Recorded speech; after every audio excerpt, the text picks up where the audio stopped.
सिंध ऐं बलोचिस्तान जे बेटनि ते वफ़ाक़ जे कब्ज़े ऐं गैर आइनी सरदारती आर्डीनेंस ख़िलाफ़ ॿियारी अवामी महाज़ पारां एहतिजाज कयो पियो वञे, जंहिंमें मुख़्तलिफ़ सियासी समाजी अॻुवाणनि शिरकत कई आहे।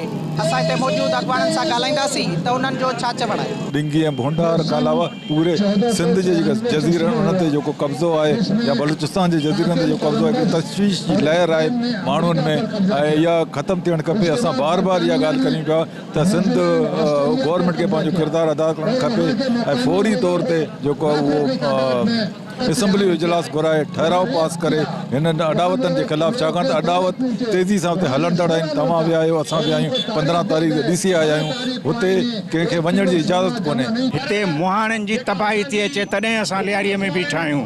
इहे जेकॾहिं ॿेटनि ते ही करोड़नि जा बंगला ठाहींदा, करोड़नि जी फ्लैट ठाहींदियूं त उन्हनि सां तबाही त मुहाणनि जी ईंदी न। मुहाणा लखे बेरोज़गार करे ही कंहिंखे था राज़ी करणु चाहिनि, तंहिंजे करे असीं इन्हनि खे कतई इहो करणु न ॾींदासीं। असां इब्तिदाई तौर एहतिजाज था कयूं, एहतिजाज खां असांखे अॻिते वधण लाइ मजबूर न कनि त उहो बि रस्तो अख़्तियार कंदासीं। उते उन्हनि जो प्रोग्राम है जदीद शहर ठाहिण जो। शहर ठाहिनि, असीं तरक़ी जे ख़िलाफ़ न आहियूं, लेकिन उहो जज़ाइर ठाहिण सां ज़ाहिर आहे असांजा मछेरा, असांजा माहीगीर जिन्हनि जा शिकार समुंदर जे ज़रिए आहिनि, उहो ग़रीब शिकार सां महरूम थी वेंदा, उन्हनि जो माशी क़तल थींदो। इन हवाले सां अॼु असांजी तंज़ीम लियारी अवामी महाज़ इहो एहतिजाज करे पियो।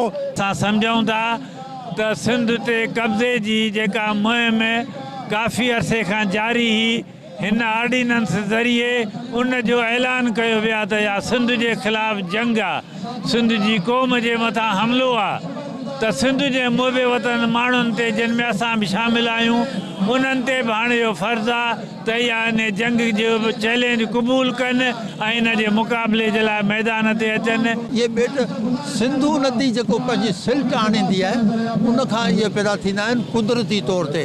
उहे 300 बेट आहिनि। 300 बेट हाणे हीउ जेको कनि था त उहा वारी आहे। वारीअ जे मथां हिकिड़ो अयाशीअ जो अॾो ठाहींदा, या त हितां जा पैसे वारा या मिडल ईस्ट जा माण्हू अयाशीअ लाइ हिते ईंदा, अयाशीअ लाइ ईंदा। हिते तिमर आहे, तिमर जेकॾहिं उहो आहे ऐं हिते इहो जेको घर ठहंदा, इहो पाणी जेको आहे एनवायरमेंट जो मसइलो थी वियो हिकिड़ी ॻाल्हि। ॿी ॻाल्हि त मच्छी जेका हिते तिमर जे हेठां ठाही आना लाहींदी आहे ऐं इहा नंढी सन्ही मच्छी जेका आहे सा मीर बहर परियां नाहे वञी सघंदा, इहो वेझो वेझो इहो शिकार कंदा आहिनि। लखे माण्हू बेरोज़गार थींदा। साम्हूं ॾींहुं जेका असांजा मिसकीन मुहाणा वेठा आहिनि, बेयारो मददगार, हाणे उते उन्हनि कब्ज़ो करणु शुरू कयो, जिते डिंगीअ ते त कब्ज़ो थी चुको आहे। बाक़ी भुंडार वारो पासो आहे जेको 11 किलोमीटर 8000 एकड़ उते ज़मीन आहे, 5000 डिंगीअ ते आहे। इहो हिननि जे ज़हन में आहे। इहो त इलाही पुराणी ॻाल्हि आहे। इहो पीपल्स पार्टी जे शुरू वारे दौर में मलिक रियाज़ खे ॾिनो वियो हो, पर जॾहिं सिंध जे माण्हुनि ख़ासि करे से मोहम्मद अली शाह वारनि इहो एहतिजाज कयो त उहो झको थी वियो। हाणे अहिड़े हवाले सां जेका अहिड़े क़िस्म जी माण्हुनि जदोजहद अगरि शुरू कई त मुंहिंजे ख़्याल में हीअ बेट जी मलिक रियाज़ के बहरा टाउन फबियो, ये बे उन्होंने के न फबी सकता। हम ये समझते हैं कि ये एक तरह से सूबाई खुद मुख्तारी की खिलाफ वर्जी है, और दूसरी तरफ हम ये समझते हैं कि ये इस्लामाबाद की आमरीत है कि वो मुस्तकिल सूबाई खुद मुख्तारी की खिलाफ वर्जी कर रही है। ये जज़ायर चूँकि सिंध बलूचिस्तान की मिल्कियत है, तो लिहाजा यहाँ के जो आवाम है, यहाँ की जो मुंतखब हुकूमतें हैं या जो सिविल सोसाइटी है, उन और जितने स्टेक होल्डर्स हैं उनसे बातचीत होनी चाहिए थी।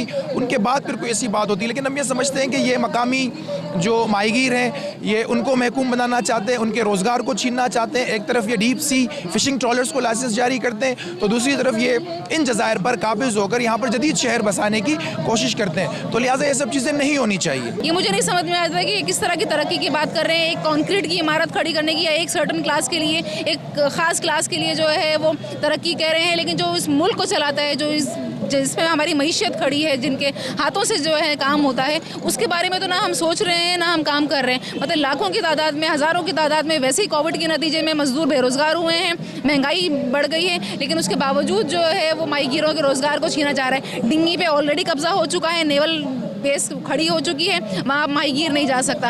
अब एक जो जजीरा बचा है यहाँ पर जो करीब है सिंध के, उस पे भी जो है वो कोशिश की जा रही है कि कब्जा किया जाए। कराची खे सिंध का अलग करण जी जेके साज़िश कई हुई जॾहिं सिंध जे माण्हुनि उन्हनि जे ख़िलाफ़ उस साज़िश खे नाकाम कयो आहे, हुन खां पोइ हाणे जेका आहे ही जेका जज़ाइर आहिनि, ही जेका बेट्स आहिनि, हिननि ते कब्ज़ा करे वरी ही जेका अमल जेका वरी शुरू कनि पिया। त असीं सम्झूं था त ही जेको अमल आहे, ही जेका सिंध जी वहदत ते उते हमिलो आहे, इहा बिल्कुलु ईअं ई आहे जीअं कालाबाग डैम ठाहिण जी कोशिशि कई हुई, माण्हू निकिता हुआ, बिल्कुलु ईअं ई जॾहिं हिननि ते कब्ज़ा करण जी कोशिशि कंदा त सिंध जा माण्हू जेका आहिनि उहे पंहिंजे वसाइल ऐं साहिल जी हिफ़ाज़त जे लाइ उहे निकिरी ईंदा आहिनि ऐं उहे निकिरी आया आहिनि ऐं इन्हनि खे ई नाकाम कंदा। एहतियात में शरीक अॻवाननि जो मां ॻाल्हियूं ॿुधियूं, उन्हनि जो चवणु आहे त गैर आइनी सदारती आर्डिनेंस वापसि वठी सिंध जे बेटनि तां कब्ज़ो ख़तमु कयो वञे। कैमरामैन फराज़ मीरानी ऐं साथी रिपोर्टर सादिक सुबरो सां गॾु आरिफ नाइच, अवामी आवाज़ TV, कराची। विज़िट कयो अवामी आवाज़ मीडिया ग्रुप जी वेबसाइट awamiawaz.pk